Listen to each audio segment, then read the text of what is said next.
Assalamualaikum warahmatullahi wabarakatuh. Pada kesempatan kali ini kita akan membahas tentang seorang ulama abad ke-18, yaitu Syekh Muhammad Arsyad Al-Banjari. Syekh Muhammad Arsyad Al-Banjari lahir pada tahun 1710 di Lok Gabang, Martapura, Kalimantan Selatan. Beliau adalah seorang anak yang cerdas. Sejak usia 7 tahun, Sultan Tahlilullah dari Kerajaan Martapura mengangkatnya sebagai anak angkat dan merawat mendidiknya di Kerajaan Martapura, Kalimantan Selatan dengan mendatangkan guru ke istana. Di usia 30, Syekh Arsyad Al-Banjari belajar ke Mekah dengan biaya dari Kesultanan Martapura, Kalimantan Selatan. Namun sebelum berangkat, beliau dinikahkan oleh seorang wanita bernama Bajud. Selama 30 tahun di Makkah dan di Madinah selama 50 tahun, beliau belajar dari dua orang guru yang terkemuka, yaitu Syekh Sulaiman Al-Qurdi dan Syekh Abdul Karim As-Samani.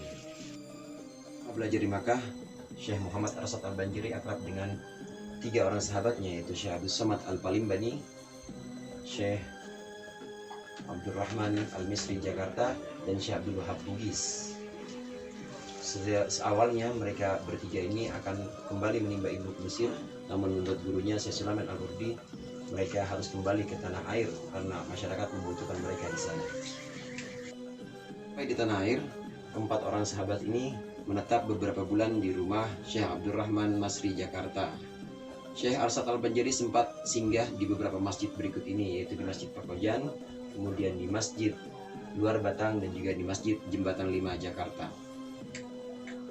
Tahun 1772, Syekh Arsyad Al-Banjari kembali ke Martapura, ke Kesultanan Banjar. Kemudian beliau mengabdikan diri untuk berdakwah kepada masyarakat, dan ini dibantu oleh seorang sahabatnya, yaitu Syekh Abdul Wahab Bugis, yang saat itu sudah menjadi menantunya, dinikahkan dengan anaknya di Makkah saat itu.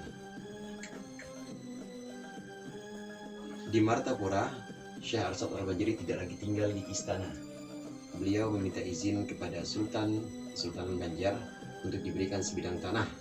Akhirnya beliau diberikan izin untuk menempati sebuah hutan yang nanti digunakan sebagai rumahnya dan juga pusat pendidikan serta pengembangan Islam di Martapura, Kalimantan Selatan. Sebidang tanah yang dihadiahkan oleh Sultan Tamjidullah kepada Syekh Arsyad Al-Banjari lambat laun menjadi ramai dan menjadi pesantren, yang kemudian dikenal dengan pesantren dalam pagar. Dalam pagar artinya semua santri-santri di situ harus ada di wilayah itu dan tidak boleh keluar. Di wilayah itu dan tidak boleh keluar dari pesantren.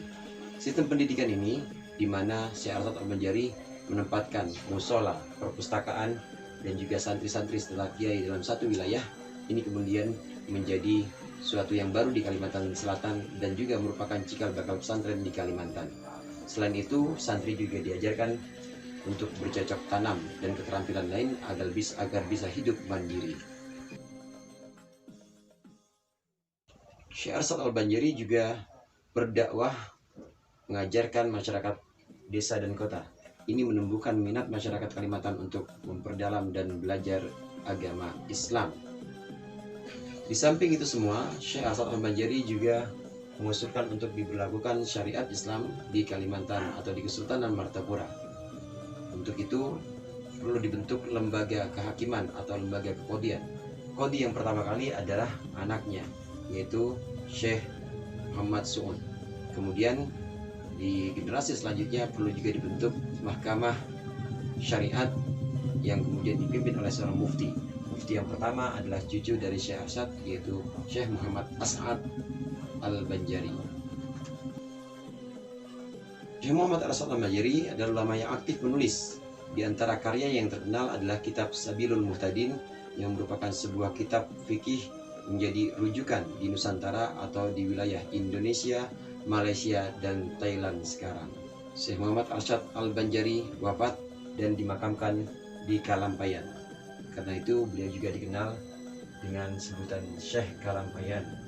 Kalampayan ini adalah wilayah sekitar 56 km dari Banjarmasin. Demikian, semoga bermanfaat. Allahumma muwaffiq ila aqwamit thoriq. Assalamualaikum warahmatullahi wabarakatuh.